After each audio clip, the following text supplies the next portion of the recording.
আমার মধ্যে কোনো গিল্টি ফিল নাই, আমি যেমন আমি তেমন। If you love me like this. শাস্তি থেকে পালাতে কি দেশে ফিরছেন না আলভি? লাইভে এসে নিজের অবস্থান স্পষ্ট করে কি বললেন তিনি? প্রশ্ন এখন একটাই, ভালোবাসা নাকি দায় এড়ানোর কৌশল? এক লাইভে এসে আলভি স্পষ্ট ভাষায় বলেছিলেন, আমার মধ্যে কোনো গিল্টি ফিল নাই, আমি যেমন আমি তেমন। If you love me like this you can love me, if you hate me you can hate me.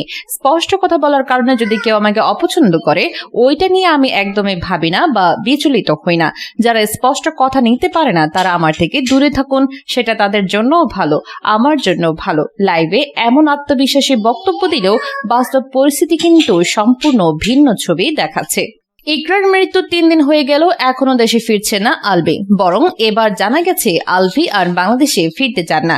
তাকে ইকরার মৃত্যুর প্রধান আসামি করা হয়েছে। দেশে ফিরলেই কারাবন্দী হতে পারেন তিনি।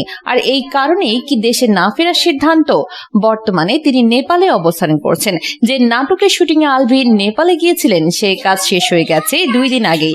ইউনিটের সবাই তাকে দ্রুত দেশে ফিরে যাওয়ার অনুরোধ করেছিলেন, কিন্তু আলভি ইচ্ছাকৃতভাবে টিকিট কাটেননি। টিকিট না কেটে তিনি থেকে যান নেপালে এবং পায়তারা করছেন খুব শীঘ্রই নেপাল থেকে অন্য দেশে পাড়ি জমানোর।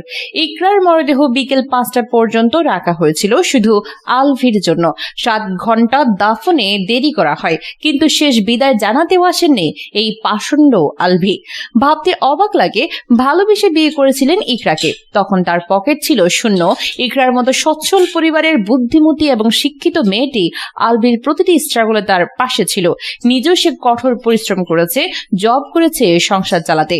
তাদের ছিল 15 বছরের সংসার, অথচ সেই মানুষটি শেষ বিদায় জানাতে এলেন না। তাহলে কি সত্যি ভালোবাসা বলে কিছু নেই, নাকি সম্পর্কের ভেতরে জমেছিল দীর্ঘ অবহেলা? অভিযোগ রয়েছে সংসার জীবনের শুরু থেকে একাধিক পরকীয়া জড়িয়ে পড়েছিলেন আলভি। ইকরা সব সহ্য করেছিলেন, কিন্তু শেষ 3 বছর তিথির সঙ্গে সম্পর্ক জড়িয়ে ইকরাকে অমানসিক নির্যাতন করেন বলে অভিযোগ উঠেছে।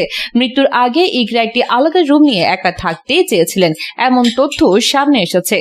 বর্তমানে আলভির কোনো সঠিক খোঁজ পাওয়া যাচ্ছে না। এই নিয়ে ছেড়ে আলাদা হয়ে গেছেন তিনি।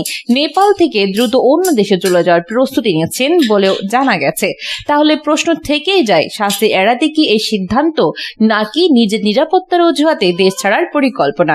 এদিকে গুঞ্জন উঠেছে নেপাল থেকেই পালিয়ে গিয়েছেন আলভি, এবং এমন একটি ছবি ভাইরাল হয়েছে তিথি এবং আলভি বিমানবন্দরে রয়েছেন। একদিকে লাইভে আত্মপক্ষ সমর্থন, অন্যদিকে বাস্তবে দেশে না ফেরা।